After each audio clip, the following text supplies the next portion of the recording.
தென்னகத்தின் வறண்ட பூமி. சூரியன் தன் முதல் கதிர்களை பரப்பும்போதே உஷ்ணம் காற்றை கிழித்துக் கொண்டிருந்தது. பெரியபட்டி ஜமீனின் எல்லை இது.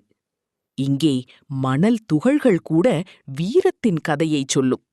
இது வெறும் வாசல் அல்ல, மரணத்திற்கும் மானத்திற்கும் இடையேயான கோடு. தலைமுறை தலைமுறையாக காளைகளின் கொம்புகளும் மனிதர்களின் தோள்களும் மோதிய சாட்சி. இந்த வாடிவாசல் இன்று யாருக்காக காத்திருக்கிறது? சனக்கூட்டம் திருவிழா போல குவிகிறது. எங்கு பார்த்தாலும் மனித தலைகள்.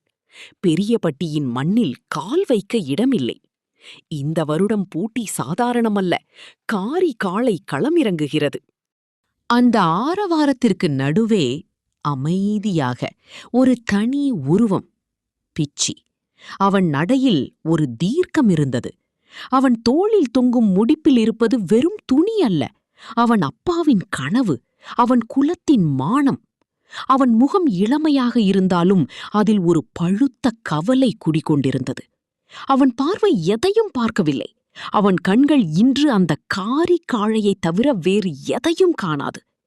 அம்பூலி தேவன். அந்த பெயர் கேட்டாலே ஒரு காலத்தில் வாடிவாசல் அதிரும். அவன் அப்பாவின் அதே ரத்தம், அதே வீரம் இப்பொழுது பிச்சியின் நரம்புகளில் ஓடுகிறது. ஆனால் இன்று அவன் மாடு பிடிக்க வரவில்லை, பழி தீர்க்க வந்திருக்கிறான்.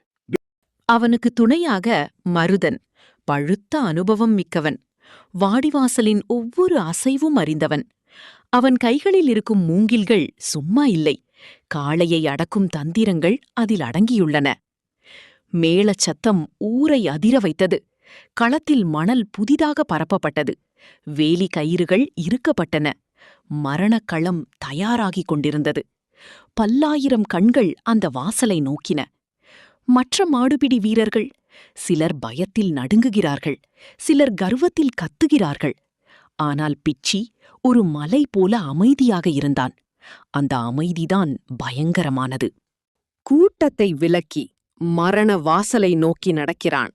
அவனுக்கு தெரியும், இந்த வாசலுக்குள் சென்றால் திரும்பும் வழி இரண்டுதான்.